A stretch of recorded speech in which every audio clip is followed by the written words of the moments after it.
কতবার দোয়া ইউনুস পাঠ করলে গায়েবী সাহায্য পাবেন? আমরা কিন্তু দোয়া ইউনুসের ফজিলত অনেকেই জানি।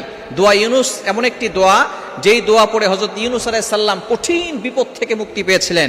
এই দোয়াটি পবিত্র কোরআনুল কারীমের ভিতরে রয়েছে 17 নম্বর পারার 8 নম্বর পৃষ্ঠার 9-10 নম্বর লাইন, সূরা আম্বিয়া-এর 87 নম্বর আয়াতে। খুবই চমৎকার একটি দোয়া। হযরত ইউনুস আলাইহিস সালাম যখন কঠিন বিপদে পড়েছিলেন, তাকে যখন নদীতে ফেলে দেওয়া হয়েছিল, 3টি অন্ধকারের ভিতরে পড়েছিলেন। 1 নাম্বার হচ্ছে রাতের অন্ধকার, 2 নাম্বার পানির নিচের অন্ধকার, 3 নাম্বার মাছের পেটের অন্ধকার। একটা মাছ তাকে খেয়ে ফেলেছিল। দেখুন কঠিন মুসিবতে ইউনুস আলাইহিস সালাম পড়েছেন।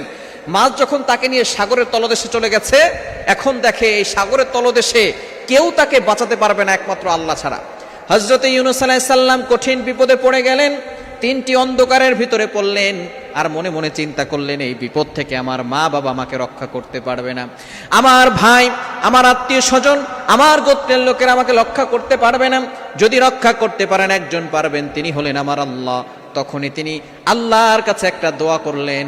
দোয়াটা সূরা আম্বিয়ার ভিতরে আল্লাহ পাক রব্বুল আলামিন 87 নম্বর আয়াতে কোট করে দিয়েছেন, লা ইলাহা ইল্লা আনতা সুবহানাকা ইন্নী কুনতু মিনাজ জালিমিন। ইউনুস আলাইহিস সালাম বললেন, লা ইলাহা ইল্লা আনতা, আল্লাহ ছাড়া কোনো মাবুদ নাই। লা ইলাহা ইল্লা আনতা সুবহানাক, আল্লাহ পবিত্র, আল্লাহর কোনো ভুল নাই, আল্লাহর কোনো ত্রুটি নাই। আমরা অনেক সময় বিপদে পড়লে আল্লাহকে অভিযোগ করি, আল্লাহ, অনেকে গুনাহ করে, সুদ খায়, ঘুষ খায়, তাদের কোনো ক্ষতি হয় না, তাদের কোনো বিপদ আসে না, কিন্তু আমি যে বিপদে পড়লাম এটা কেন হলো? সুতরাং এই ধরনের অভিযোগ যারা করেন তারা ভালো করে শুনেন। ইউনুস আলাইহিস সালাম কঠিন বিপদে পড়ে আল্লাহকে কোনো অভিযোগ করেন নাই, বললেন লা ইলাহা ইল্লা আনতা সুবহানাক, আল্লাহ পবিত্র, আল্লাহর কোনো ভুল নাই, আল্লাহর কোনো ত্রুটি নাই, ইন্নী কুনতু মিনাজ জালিমিন, আমি নিজে অপরাধ করেছি। ইউনুস আলাইহিস সালামের কোনো ভুল ছিল না, তারপরও তিনি নিজেকে অপরাধী করছেন।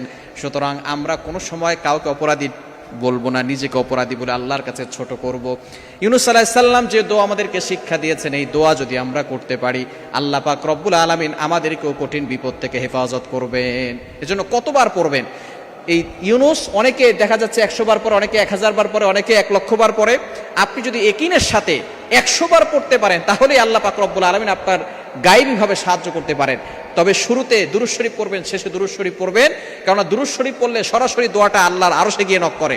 এরপরে আপনি যতটুকু পারেন পড়বেন, তবে ইয়াকিনের সাথে পড়বেন যে আল্লাহ তাআলা আমাকে এই বিপদ থেকে হেফাজত করবেন, গায়েবীভাবে সাহায্য দিবেন। যদি আপনি ইয়াকিনের সাথে পড়তে পারেন, 100 বার পড়লেও আল্লাহ পাক রব্বুল আলামিন আপনাকে কঠিন ও জটিলতম বিপদ থেকে হেফাজত করবে।